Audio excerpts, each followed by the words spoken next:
শান্ত হওয়া দাদা, অশিরতেই জননীর মই বহান সম্মান, অহংকারী স্বাক্ষাপর দেব পুরন্দরে আপন হাতে রসিসে তার মরণর বেদী। ভক্তি প্রণিপাত মোৰ কৰিব ক্ৰম অৱস্থে কয়, কোন তুমি জানিব পাৰোনে আগমন উদ্দেশ্য? মন্দিৰ কয়, মুনিবৰ ৰাজা কৰ্ণ দত্তৰ মহামন্ত্ৰী মই, তেওঁৰে পুত্ৰ ধুমাক্ষ আহিছে ক্ষীৰবনত মৃগয়াৰ হেতু।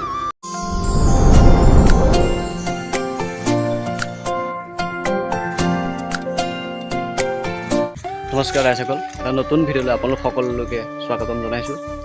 আজিৰ ভিডিঅ'টো বিশেষ হ'বলৈ গৈ আছে, কিয়নো যিহেতু ভাওনা সংস্কৃতিৰ লগত জড়িত, গতিকে ভাওনা সংস্কৃতিৰ ওপৰতে আজি ভিডিঅ'টো আমি প্ৰস্তুত কৰিবলৈ প্ৰয়াস কৰিছোঁ। আচলতে ক'বলৈ গ'লে ভাওনাত এনেকুৱা বহুত অভিনেতা আছে যিসকল আমি ড্ৰেছে পোছাকেহে আমি চিনি পাওঁ।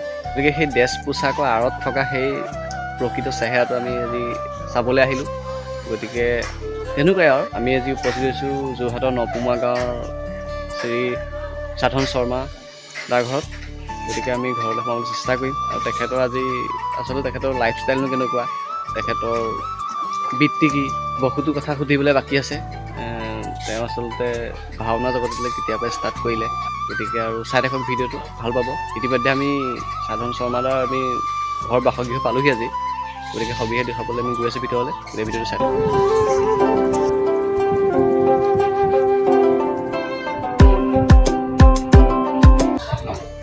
ফাইনেলি আমি সাধনদা ঘৰ পালোহি। আমাৰ সাধনদা বহি আছে, এটা দেখুৱাৰ আগতে যদি চেনেলটো নতুনকৈ আহিছে চেনেলটো ছাবস্ক্ৰাইব কৰি দিব, লাইক কমেণ্ট কৰি দিব, ভিডিঅ'টো চাই কমেণ্ট কৰিব, সেয়াই আৰু। গতিকে আমি সাধনদা ওচৰলৈ কেমেৰাটো নিছোঁ। নমস্কাৰ, সকলো অসমবাসী ৰাইজক মোৰ ফালৰ পৰা সেৱা নিবেদন আগবঢ়াইছোঁ। আজি দিব্য আহিছে মোৰ ঘৰলৈ, মোক সুধিলে সাধনদা আপুনি ঘৰত আছেনি, কিবা এটা কথা পাতিম। মই আজিলৈকে বোলো কেমেৰা সন্মুখনে কথা পাতি পোৱা নাইকিয়া, তথাপিও আহিম বুলি কোৱা দেখি বোলো আহিবা, কিনো পাতা দেখা যাব, তাকে আৰম্ভ কৰোঁ আৰু তাকে পোনপ্ৰথমে আমাৰ সাধনদালৈ আমাৰ ধন্যবাদ জনাইছোঁ আমাক ইমান সময় দিয়াৰ কাৰণে। এতিয়া পোনপ্ৰথমে সাধনদা এই ভাওনা সংস্কৃতিটো কেনেকৈ জড়িত হ'ল বা কেনেকৈ পোনপ্ৰথমে ভৰি ৰাখিলে তাৰ ওপৰত আমি বিশেষ কথা পাতিম। এতিয়া পোনপ্ৰথমে সাধনদাৰ পৰিচয়টোৰ লগতে পৰিবাৰ সকলো কথা ক'ব। সাধনদা কেমেৰা দিছোঁ। সৰ্বপ্ৰথম আজি যিহেতু আহিছে, গতিকে সকলোকে মোৰ ফালৰ পৰা সেৱা নিবেদন জনালোঁ।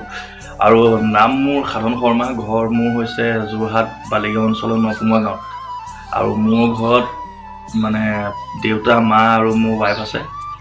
আমাৰ ঘৰ মাত্ৰ 4টি প্ৰাণী, তাকে আৰু ভগৱন্তৰ কৃপাত সুখে শান্তিয়ে বৰ্তমান বাস কৰিছোঁ আৰু। এতিয়া আপুনি আমাক পোনপ্ৰথমে জনাওক, আপুনি এই ভাওনা সংস্কৃতি যেনে আহিলে প্ৰথম মানে পদক্ষেপ কেনেকুৱা আছিলে? প্ৰথম পোনপ্ৰথমে ক'বলৈ গ'লে মই 2014 চনৰ পৰাহে ভাওনা সংস্কৃতিৰ লগত জড়িত। কিন্তু মানে প্ৰথম ক'বলৈ গ'লে মই সৰুৰ পৰা ভাওনা চাই পোৱা নাছিলোঁ মানে মোৰ ভাওনা মানে বুজি নাপাওঁ, মানে চাবলৈ যাওঁ, গুচি আহোঁ, লগৰ ল'ৰাবোৰৰ সৈতে যাওঁ, এনেই গুচি আহোঁ। তাৰপাছত মোৰ গাঁৱত এবাৰ নাৰদৰ ভাওটো দিছিলে। আমাৰ গাঁৱৰ মৃদুল্লা বুলি এজন দাদা এজনে দিছিলে, আৰু তেনেকৈ কেইবাজনো আছিলে। এনেকৈ আলোচনা কৰি পেলাই মোক নাৰদৰ ভাওটো দিছিলে। আৰু নাৰদৰ ভাওটো মই গাঁৱত কৰিছিলোঁ। আমাৰ শ্ৰদ্ধাৰ আজি বিখ্যাত সন্মানীয় নাৰদ বিতুপন দত্তই মোক বহুত সহায় কৰিছিলে। লগতে আমাৰ গাঁৱৰ আৰু এজন আছিলে ৰাজেন দত্তদেৱ আৰু অনন্ত বাদেৱ বায়েন আছিলে। তেনেকৈ আমি নাৰদৰ ভাওটোত প্ৰথম আগবাঢ়িছিলোঁ। তাৰ পাছৰ পৰা ৰাস কৰিবলৈ আমাৰ গাঁৱত মানে মোক নাৰদৰ ভাওটো দিলে ৰাসত দিয়াৰ পাছত মোৰ মানে প্ৰথম ভাওনা যিহেতু কৰিছিলোঁ, ভাওনাত কোৱা মানে নামঘৰত যেতিয়া কোৱা যায়, নামঘৰ আৰু ষ্টেজৰ মাজত বহুত পাৰ্থক্য থাকে। মানে মোৰ কি হৈছিলে, নামঘৰত ধৰি লওক আমি এতিয়া সোমাই গ'লে চেণ্ডেলযোৰ বাহিৰত থৈ যাব লাগে বুলি আমি গম পাওঁ। কিন্তু মানে এতিয়া ষ্টেজত অভিনয় কৰি আছিলোঁ, ঠাণ্ডা কালি আছিলে, মই নাৰদৰ ভাওটো কৰি থাকোঁতে মানে চেণ্ডেল পাত পিন্ধি আছিলোঁ, আৰু চেণ্ডেলযোৰ পিন্ধি পেলাই মই কংসৰ লগত চিন কৰি দিলোঁগৈ। আৰু কৰি দিয়াৰ পাছত গোটেই মানুহে কিলি পাইছে, হাঁহিছে, বেয়াও লাগিছে। আৰু বিশেষকৈ মই বুজি পোৱা নাই ৰাস কেনেকুৱা বা ভাওনা কেনেকুৱা। মই 2 নম্বৰখন ভাওনা কৰিছোঁ, মানে ৰাস কৰিছোঁ মানে। তাৰপৰা তেনেকৈ মানে বহুত ভুল হ'ল।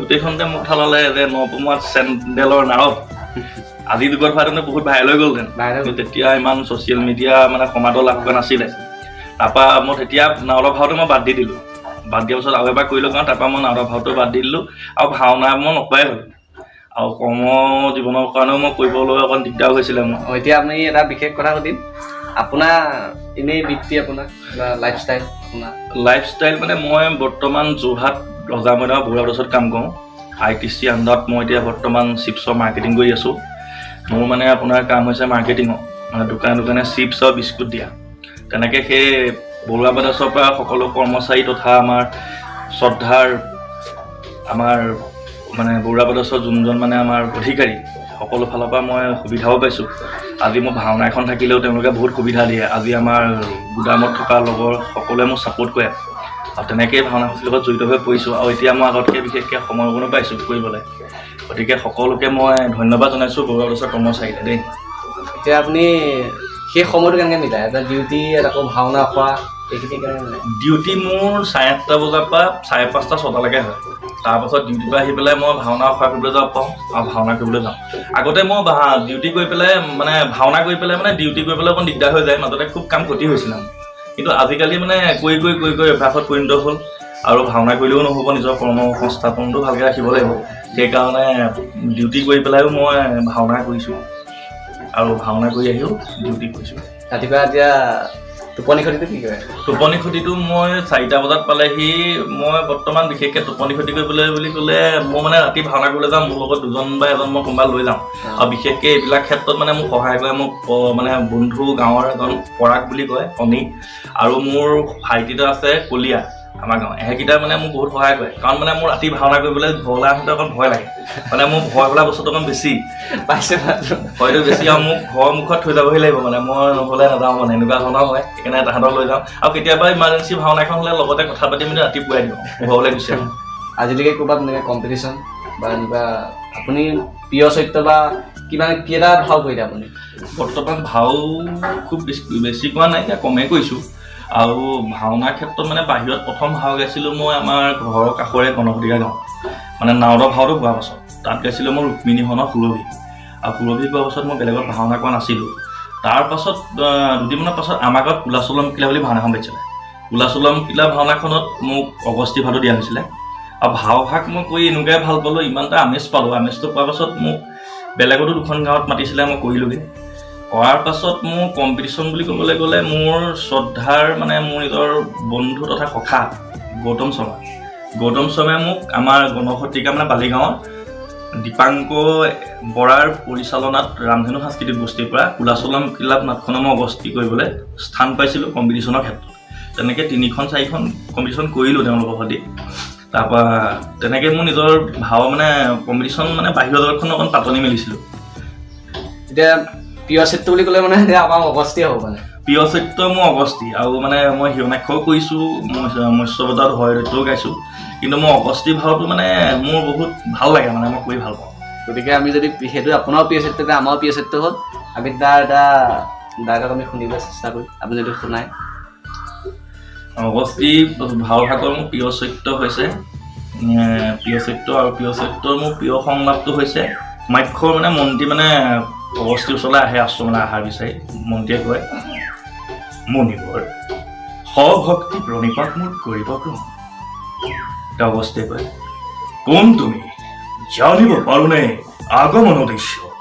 মন্ত্ৰীয়ে কয় মুনিবৰ ৰাজা কৰ্ণ দত্তৰ মহামন্ত্ৰী মই তেওঁৰে পুত্ৰ ধুমাক্ষ আহিছে ক্ষীৰবনত মৃগয়াৰ হেতু বৰ্তমান তেওঁ ভোকত কাতৰ গতিকে মুনিবৰ ক্ষুদ্ৰ অন্ন দি দূৰ কৰক ক্ষুধাতুৰ জীৱন হে মন্ত্ৰীবৰ আমাৰ আশ্ৰমত যজ্ঞৰ নৈবেদ্যৰ বাহিৰে বৰ্তমান কোনো আহাৰ নাই বছ ইমানে কৈছোঁ কাৰণ এতিয়া আপোনাৰ এনেই আন্দাজ কিমানমান ভাও কৰিলে এনেই এতিয়া এই মই ভাও বিশেষ কৰা নাইকিয়া খুব মানে 30খনমান ভাওনা মই কৰিছোঁ বেছি নাই কৰা মানে মই বৰ্তমান ভাওনাৰ সৈতে জড়িত হৈ পোৱা আজি 3টামান বছৰহে হৈছে লকডাউনৰ আগত 2খনমান কৰিছিলোঁ তাৰপৰা এতিয়া মোৰ বিশেষকৈ মোৰ সুবিধা নাছিলে আজি মোৰ মাতে মই চাইকেল লৈ ভাওনা কৰিছোঁ আজিৰ যুগত আৰু মোৰ বাইকখন লোৱাৰ পৰা অকণমান মানে সুবিধা হৈছে মোৰ বাইক নাছিলে বাইক নাথাকোঁতে মোৰ কেতিয়াবা মাতে মই মানে অজুহাত দেখুৱাই দিওঁ আজিকালি বাইকখন নাই বুলি ক'বলৈও মানুহক বেয়া লাগে আৰু মোৰ ঘৰৰ অৱস্থা পাতি ইমান ভাল নহয় গতিকে এতিয়া মোৰ 4 মাহ হৈছে বাইকখন লোৱাৰ পৰাহে মই মানে ভাওনাৰ সৈতে বেছি জড়িত হৈ পৰিছোঁ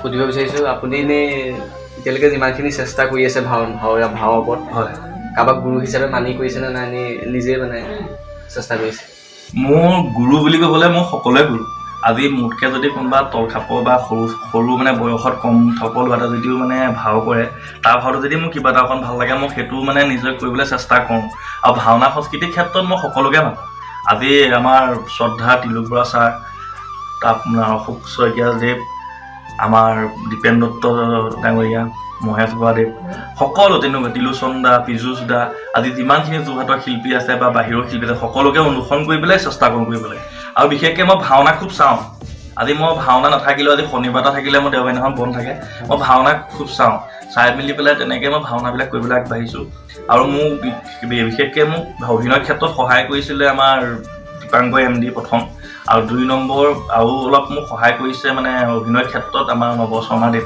বৰখীয়া দলৰ তেওঁলোকৰ লগতো মই কৰিছোঁ আৰু ঠিক সেইদৰে মোৰ বন্ধুবৰ্গ সকলোৱে মানে মোক সহায় কৰিছে আৰু তেখেতসকলক মই আকৌ বিজ্ঞজনক সোধোঁ আজি কিবা এটা চৰিত্ৰ কৰিবলৈ গ'লে মই নাই কোৱা তেনেকুৱা ধৰণৰ চৰিত্ৰতে মই কৰিবলৈ গ'লে মই তেনেকুৱা ধৰণে সোধোঁ যে কেনেকুৱা ধৰণে কৰিবলৈ হ'ব আজি মই সাবিত্ৰী সত্যবানত এবাৰ জম কৰিছিলোঁ মই আমাৰ বৰকলীয়া সত্ৰ বুলি কয় আমাৰ এই বৰখীয়ালৰ ফালে তেতিয়া মই অতনু কলিতা ছাৰক ফোন কৰি সুধিছিলোঁ যে ছাৰ মই চৰিত্ৰ এটা কৰিবলৈ আগবাঢ়িছোঁ আপুনি মোক অকণ বহলাই ক'ব নেকি তেতিয়া মোক তেওঁ বহলাই ক'লে ঠিক সেইদৰে মই জনচৰিত্ৰটো ৰূপায়ণ কৰিছিলোঁ আৰু ৰাইজে কি ভাল দেখিছে নাজানো কিন্তু চেষ্টা কৰিছোঁ আৰু চেষ্টা কৰি যাম কাৰণ আমি এতিয়ালৈকে শিল্পী হোৱাগৈ নাইকিয়া শিল্পী হ'বলৈ আমি চেষ্টাহে কৰি আছোঁ হয়তো পাওঁ নোৱাৰোঁ সেইটো সময়ত দেখা যাব বা সময়ে ক'ব কিন্তু আমি চেষ্টাটো অব্যাহত ৰাখিব লাগিব এতিয়া আপুনি যিহেতু অগস্তি ভাও গাইছে এনেই তেনেকুৱা মানে হেৰিয়ৰ বিশ্বামিত্ৰ বা এনেকুৱা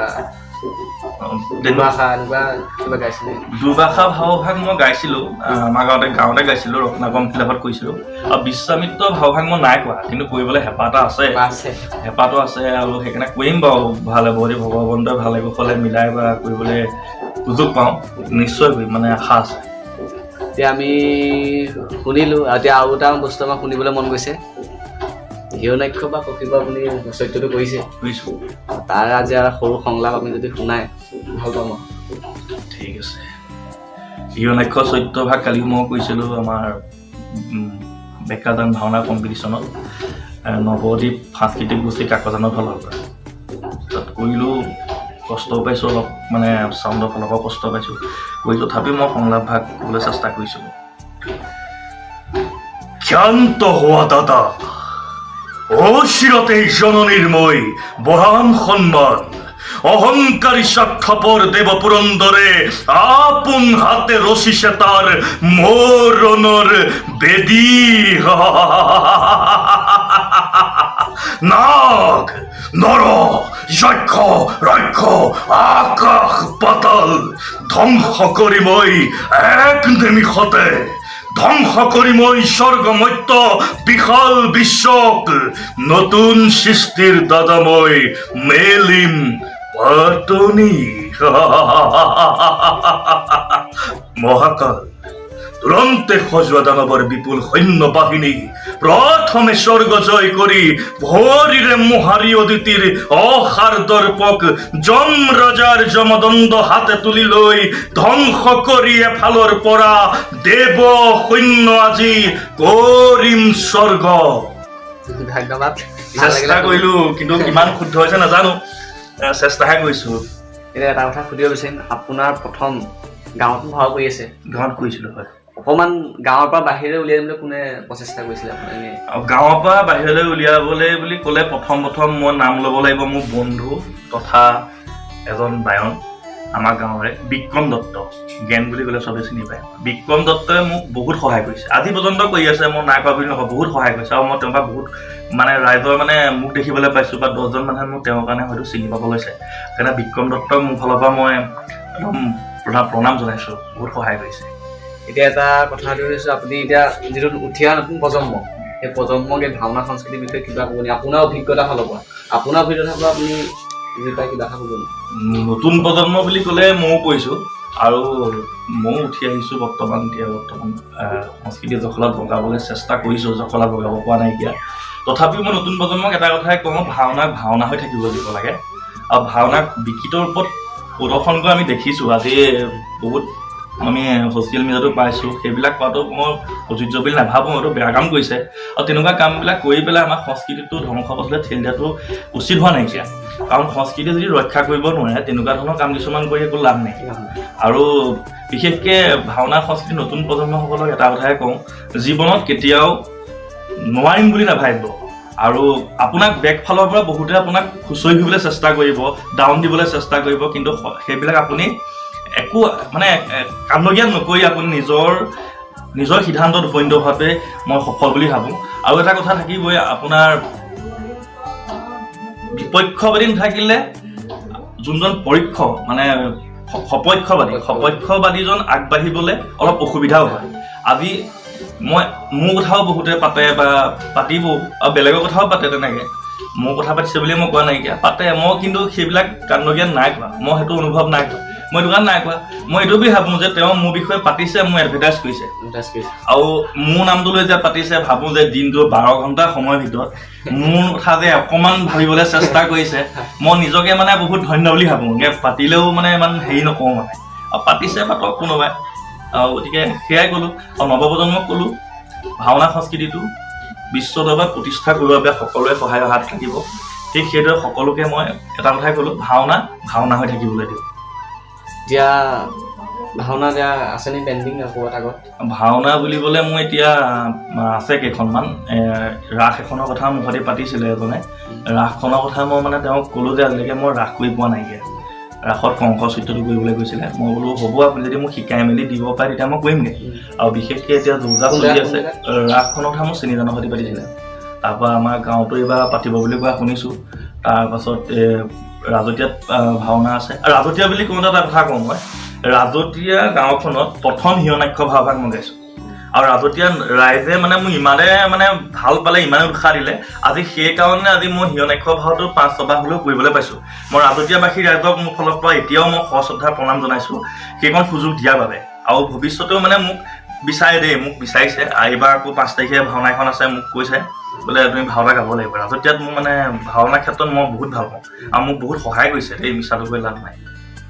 আপুনি পঢ়া কালৰ পৰা ভাওনা কৰি আছে, পঢ়ি থকা কালৰ পৰা? কলেজত পঢ়া কৰিছোঁ। কৰি আছে। গতিকে ঘৰৰ ফালৰ পৰা কিবা সকাহ বন্ধা বা এনেকুৱা ভাওনা ক্ষেত্ৰত নাযাবি বা পঢ়িব লাগে, এতিয়া মোৰ কিবা নাই পোৱা। যেতিয়া মই হায়াৰ ছেকেণ্ডেৰীলৈকে পঢ়া, তাৰপিছত আকৌ ঘৰৰ অসুবিধাৰ কাৰণে পঢ়িবলৈ অকণ প্ৰব্লেমো হ'ল মোৰ ঘৰৰ ফালৰ পৰা। তাৰপৰা হায়াৰ ছেকেণ্ডেৰী পঢ়াৰ মাজত মই নাওৰ ভাওটো কৰিছিলোঁ, তাৰ বাহিৰে বেলেগ নাছিলে। আৰু ঘৰৰ ফালৰ পৰা মই আজিলৈকে সকাহ বন্ধা দিয়া নাইকিয়া। আৰু ভাল পাই ধৰি লওক, আৰু মই বিশেষকৈ ঘৰতে অশা কৰোঁ। আৰু ঘৰত মানে অশা কেতিয়াবা এনেকুৱা হয়, বাহিৰত ভাওনা এখন কৰিবলৈ গ'লে মানে অকণ দিগদাৰ হয়, দূৰ হ'লে, সেইকাৰণে মই ঘৰতে কওঁ। আৰু মোৰ ৱাইফে বহুত সহায় কৰে। আৰু মানে যেতিয়া পুৰুষ চৰিত্ৰ থাকে, নাৰী চৰিত্ৰ যেতিয়া একেলগে থাকে, মই নাৰী চৰিত্ৰ বচনপুত মানে ৱাইফৰ হতুৱাই কোৱাই দিওঁ। অভিনয় হিচাপত নহয়, এনেই বচনপুত কৈ দিয়ে, তেতিয়া মই মানে ইখন বচন কৰিবলৈ সুবিধা হয়। সেয়াই, বাকী সকলো ফালৰ পৰা সুবিধা পাই আছোঁ, আৰু মোৰ ঘৰৰ ফালৰ পৰা সুবিধাই পাইছোঁ। গতিকে আৰু এইজনেও কেনিবা যাবলগীয়া আছে, বিশেষ কাম আছে, গতিকে বেছি দেৰি নকওঁ। আমাক ইমানকণ সময় দিয়াৰ কাৰণে অশেষ ধন্যবাদ আপোনালৈ। ধন্যবাদ বুলি কৈছা মানে মোৰ বিশেষ ধন্যবাদ, কাৰণ মোৰ নিচিনা এজন ল'ৰাক শিল্পী বুলি নকওঁ, শিল্পী হ'বলৈ গৈ আছোঁ, ল'ৰা এজনক এনেকৈ কেমেৰা সন্মুখত আহি এইকণ সময় দি পেলাই মোক উৎসাহিত কৰিলে বহুত ভাল লাগিলে। আৰু মানে কথাষাৰ মই যদি নাপাহোঁ, মানে এনেকুৱা বহুত ভাল লাগি আছে, মানে মোৰ নিজকে মানে মই এটা মনে ভাল লাগি আছে তুমি আহিলা মাত্ৰ। আৰু বিশেষকৈ মোৰ তোমালোকক ধন্যবাদ জনাইছোঁ। আৰু অসমবাসী ৰাইজকো কৈছোঁ, এই ভাইটি ভাগৰ চেনেলটো লাইক, কমেণ্ট আৰু ছাবস্ক্ৰাইব কৰিবলৈ নাপাহৰিব, আৰু বেল আইকনটো টিপি দিব, তেতিয়া ভিডিঅ'বিলাকলৈও পাই থাকিব। আৰু সুন্দৰ কাম কৰিছা ভাইটি, তোমাৰ চেনেলটো আগবাঢ়ি যাব। আৰু ঠিক সেইদৰে আজি মোৰ ওচৰলৈ আহিলা, কাইলৈ ভৱিষ্যতে আৰু কোনোবা এজনী শিল্পীৰ ওচৰলৈ যদি যোৱা, আৰু বা আমাৰ বিজ্ঞসকলৰ ওচৰলৈ যোৱা, তুমি বহুতো জ্ঞান পাবা, আৰু অসমবাসী ৰাইজেও বহুত জ্ঞান পাব। আৰু আমাৰ ওচৰলৈ আহিলা মই ভাল লাগিলে, কিন্তু আমি ইমান ক'ব নাজানো কথা, গতিকে পঢ়াৰ বাবে অশেষ ধন্যবাদ। আমি মানে নতুনকৈ প্ৰচেষ্টা চলাইছোঁ, যিহেতু বহুত অভিজ্ঞ মানুহ আছে আমাৰ ভাওনা সংস্কৃতিৰ লগত জড়িত আছে, কিন্তু তেওঁলোকৰ প্ৰত্যেকৰ ঘৰলৈতো যাব নোৱাৰিও পাওঁ, কিন্তু যিকেইজনক পাওঁ যাম, আৰু তেওঁলোকৰ প্ৰতি দিহা পৰামৰ্শ ল'ম, ভাওনা সংস্কৃতিৰ বিষয়ে জানিবলৈ চেষ্টা কৰিম। সেয়াই আৰু। গতিকে আৰু যদি ভিডিঅ'টো চাই ভাল পায়, লাইক কৰিব, কমেণ্ট কৰিব, শ্বেয়াৰ কৰিব, আৰু ভুলখিনি শুধৰাই দিব। সেয়াই আৰু গতিকে সকলোকে জনাই প্ৰণিপাত। জয় গুৰু শংকৰ। জয় গুৰু শংকৰ।